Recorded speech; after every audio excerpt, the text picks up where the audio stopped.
From architecture to painting and sculpture, literature to live music and theater. Radio 111 presents Bonnie G and Brayan Mendoza with The Desert Scene, your connection to culture and entertainment in the desert cities. Here's Bonnie and Brayan. And welcome to The Desert Scene. I'm Bonnie G here with my fabulous co-host Brayan Mendoza, and I'm really excited to welcome to our show Christine Michele, who is a multi-talented performer. I first saw her on stage as an actress, and she's also a great singer, and her band is, I think, kind of hot right now. Hi, Christine. How are you? Good. How are you? Good. So, I want to start back. I want to back up and then come up to forward. The first time I think I remember seeing you was in the Miss Firecracker contest, and you were fabulous. Yeah. That was Thank you. Such a fun part, and you were wonderful in it. So what came first for you, acting or singing, or is there one that sort of outweighs the other?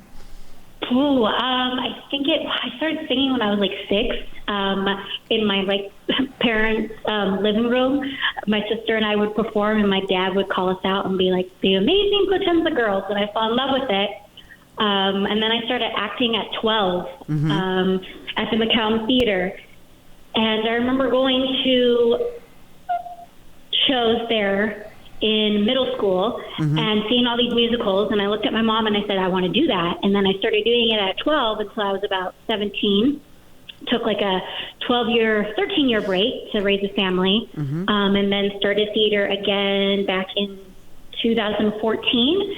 But I know everyone always asks me now, what are you more passionate about, acting or singing? And I think it's honestly acting, but I don't know. I always go back and forth. Yeah, I hear you. So, Brayan has a question. Oh, I was going to say that usually we like to think of acting and singing as two separate passions, but I always kind of thought of them as interconnecting. So I wanted to get your idea about that. I wanted to ask, how does acting and singing connect with you? Are there similarities in these two passions for you? Oh, yes, definitely. I mean, when I think that being an actress, it's really helped my stage presence as a singer. I mean, of course, I always get nervous no matter what I'm doing, whether I go on stage to act or go on stage to sing. I have all these nerves built up inside. But acting has definitely helped me with my stage presence when I sing. So, I mean, they're just both, for me, it's an amazing feeling, you know? So, yeah, I think that's what is a little similar. No, I agree. I'm an actress and a singer as well, and I think the best singers, if you can't be a really, really good singer, in my opinion, unless you are a good actor, because you're portraying the emotion of the song. You just don't want to hear pretty notes. You want to have some passion behind it as well. Yes, exactly. So tell me, when you first started acting, did you did you go jump right into musicals, or did you do comedy stuff or straight stuff, or what was sort of your category or niche in the beginning, would you say? It was musicals in the beginning, and then as I got older, like when I was in my 20s, I started doing straight plays, and I was like, oh, I could never do that, you know. Actually, when I was younger, my sister was the actress, and I was like the singer-dancer, and I was like, I'm a horrible actress. I don't know what I'm doing. And then as I got older, I studied certain actresses on movies and stuff like that, and TV shows, and I was like, oh, okay, maybe I can do this, because I've been told that I can act. I'm like, oh, okay, well, then maybe I can. So I love doing them both. I love doing straight plays. I've done straight plays, stage readings, musicals. I've never done Shakespeare, which I don't know if I would ever do that. That's a little, that's a lot. Who are some of the well-known actresses that you sort of admire or that you feel you sort of modeled yourself after? Oh, well, I love Jessica Chastain. I think she's amazing. Meryl Streep. I love actresses like Daryl Hannah, who can, like, you see her in one movie and then you see her in another movie, and I'm like, is that the same actress? Like, I love watching those kind of actresses where I can watch, they're in 2 different movies and I don't even know that that's the same actress. Yeah. So tell me about your process. Are you someone who... I know there's some actors who, even locally here in the Coachella Valley doing a play, who get so into character in the rehearsal or the performance process that they don't want to go off in their own little world and not interact with anyone except in that character during that time frame. Are you somebody that gets really intense? Not that intense. I just sometimes think I'm a method actress. I remember when I was cast in Grease, and I as Jan, and I'm like, oh, I have to eat Twinkies. So then I started eating Twinkies, and that was a horrible idea because by the end of the show, I never wanted to eat Twinkies again. They're easy to get sick of. Yes, yeah. Oh my God, they're disgusting. They're not good for you. Yeah. What's been your favorite acting role so far? Would you say that you've had? Ooh, let's see.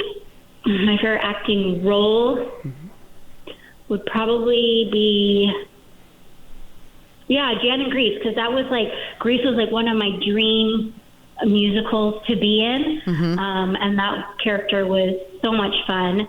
But my favorite musical that I've ever been in was Rocky Horror Show, and I got to do that twice. Yeah, and that was the most fun I've ever had. And that was fabulous. I saw it and I reviewed it, and it was fabulous. And everybody was fabulous in that. So let's segue into music. So you have a band now, Christine and the Lost Keys. I love that name. So how long? Thank you. How long have you been together? And tell me how the band came together. Yeah, so we started in 2019. I was in a contest at the Rock Yard in 2018 for Rising Stars of the Desert, and I was in the country music category, and I won for my category. And I remember someone asked me, have you ever thought about being in a band? And I said, me in a band? No way. I don't know anybody. I don't even know where to start. Me in a band, I don't know. Yeah. And then it was a few months later, and I'm like, you know what? I'm going to try this. And I knew a few musicians. My friend Christopher Doe is a keyboardist and a vocalist, and we had done musical theater together. And then my friend Miguel, who is also a bassist and a guitarist, and we've done musical theater together too. I asked, hey, you want to jam? Let's try something out. And they're like, okay. And then I bumped into my friend Corwin, who's a drummer, and he was in previous bands. And he was like, oh, can I come jam out with you guys? I'm like, yeah, great. So we got together one night. It was over the summer in 2019, and we started playing, and we were like, yeah, we can do this. And we put in names in a jar, and someone picked Christine and the Lost Keys from it, and then a month later, we were on the news and then playing, and that's how we started. So what kind of music do you do? Yeah, so we're classic rock. We sing Fleetwood Mac, Queen, Stevie Wonder, Tracy Chapman, all the good stuff, the stuff that I was raised on as a youngster, and some pop and some blues. So that's what we sing. We actually we've had Christopher Doe on the show. We've interviewed him. Brian's I guess a buddy. You've known him for a while, haven't you, Brian? Well, I've known him for a couple of years. He's always been a nice guy. I've always liked talking to him. So it's always nice to see him and other I actually forgot that he was in another group called Christine and the Lost Keys, which I think is a great title. I know we've mentioned that. It's a great name. I think it's fabulous. It's one of those things where I can't wait for if there's ever a final album. It's called I Found My Keys. I found them.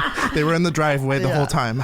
So earlier this month you guys were at the Agua Caliente Resort in Rancho Mirage, yes? Yes. So I had just announced that I'm like, okay, I'm going to take a break this year because I'm really going to focus on myself and my child. And as soon as I announced that, it was like. Chris had asked me to do that gig, and then we were asked to do another gig and then a wedding, and I'm like, oh, maybe this is like a sign, or the universe is telling me I shouldn't take a break just yet. I think so. So I was like, okay, and I said yes, like I always do, because sometimes it's really hard for me to say no. But yeah, we were at Agua Caliente a few weeks ago for a private gig, and that was a lot of fun. And actually, our biggest gig right now is at the McCown Theater next month for Open Call, which is like the biggest talent competition in the Valley. Yeah, yes, it is. Yeah, that's a big deal. Absolutely. So would you say you guys, I mean, I know sometimes when you're in bands, I sang with bands years ago, and my partner Eric's been in bands, sometimes... it's really helpful if everyone kind of just clicks both professionally and personally, because there can be egos and competition and power trips and all that. So have you found that so far you guys have clicked pretty well? Oh yeah, we're family. Miguel is like one of my closest friends. They're honestly like my brothers. Mm-hmm. So we're really close. So it's been really nice to be like in bands it can be challenging and stuff because we all have different schedules too. So that's really hard trying to get together because they're in another band, and then Miguel and I both do musical theater. Right. But for the most part, we all get along really well, and I'm really grateful for that. So I was going back through looking on Facebook, and back in October 2021, you were on the cover of CV Weekly. That must have been exciting. Oh, yeah, so Esther Sanchez had asked to write an article about me, and then I was like, oh, really? Me? Okay, thank you. And then it was a few days later, Tracy, the owner of CV Weekly, was like, so I know that Esther's doing an article, but we really want you on the cover. And I was like, what? She's like, yeah, you've just been doing a lot, and we think that you should be on the cover. I was like, I started crying. I was like, oh my God, thank you so much. I was like so honored. Like, it was amazing. And I told Esther too, I was like, you know what, I'm going to be vulnerable here. You can ask me anything you want. It can be personal. And, because I want to share my story in helping people, because about mental health and all that, because it's a stigma, I want to try to end the stigma. A lot of people are dealing with it, especially during COVID, Yep. So yeah, it was, I'm still speechless. Yeah, that was a great honor. So go ahead, Brian. I was going to ask you, since you talked about mental health, in the grand discourse of mental health, we've had a lot of conversations throughout the whole 2 years of the pandemic. So I wanted to ask you, where, at the end of these 2 years, where have we improved upon when it comes to mental illness, and where have we continuously failed at? Like, what is something that you feel like in the grand discourse we're doing better at now, and something that we're still failing at when it comes to mental health? Good question. Oh, that's a really good question. I don't even know if I know how to answer that one. I think it's a lot of people are scared to open up about it because they're so afraid of being judged, and I totally understand that, but the reason I share my stories are because there are a lot of people who are out there like not talking about it, and they want to relate to someone. And when I share my stories, I have people in my messages saying, thank you, this really helped. And that if I can save at least one life, then I don't care what anybody else says. But I think that we need to definitely open up more about it. And I know a lot of stars have, like Demi Lovato is very open about her mental health and her addiction. And I'm coming up on 10 years of being sober on April 1st. Good for you. So thank you. So that's another thing, it's I think people just need to stop judging and just be more understanding. Absolutely. It's a great cause. Yeah, I was on the mental health board of Riverside County for a while, so totally with you. So what's your process? You mentioned getting nervous. I think all performers, I think, get nervous at some point. What is your process before you're going to go out and do a gig or before you're going to go out and do a play? If you do get nervous, how do you handle that? Oh, well, for when I'm singing, I always do my vocal warm-ups. One of my vocal coaches has on her Instagram all these like different kind of warm-ups, so I do that before I go on there. And I don't know, I just kind of stand there and talk to myself, like, you can do this, you can do this. With acting, I just kind of breathe and take a moment before I go on stage, and then I think as soon as I get out there, my nerves just kind of go away, So it's hard.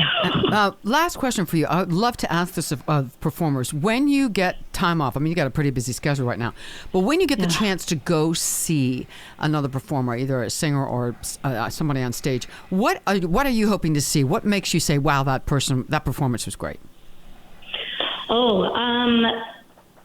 Definitely just the way they carry themselves.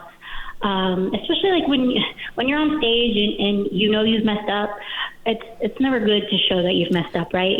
Just keep going. Don't even make a face, just because no one's gonna notice. Yeah. I'm like, oh, I messed up. I'm like, well, I don't even notice because you didn't even show that you messed up or anything. But yeah, just their energy and like Christopher Doe, like his band is just amazing. Like everyone on that stage is just, they're totally rocking out, moving their bodies. They look like they're having so much fun. Good time. Yeah. Well, Christine Michele, where's your band going to be next that somebody can come see you? So we will be at Open Call at the McCallum Theater on April 16th. 2 performances, one at 2 o'clock and one at 7 o'clock. Okay, super. Well, congratulations on everything that you're doing right now in the band. I mean, you really are a multi-talented girl, and I think we're going to hear a lot more about you in the coming years. So thank you so much for being here today. Thank you so much, Bonnie. Thank you. Thank you, Brayan. All right. Have a great day. All right. We're going to You too. talk to you next time on The Desert Scene.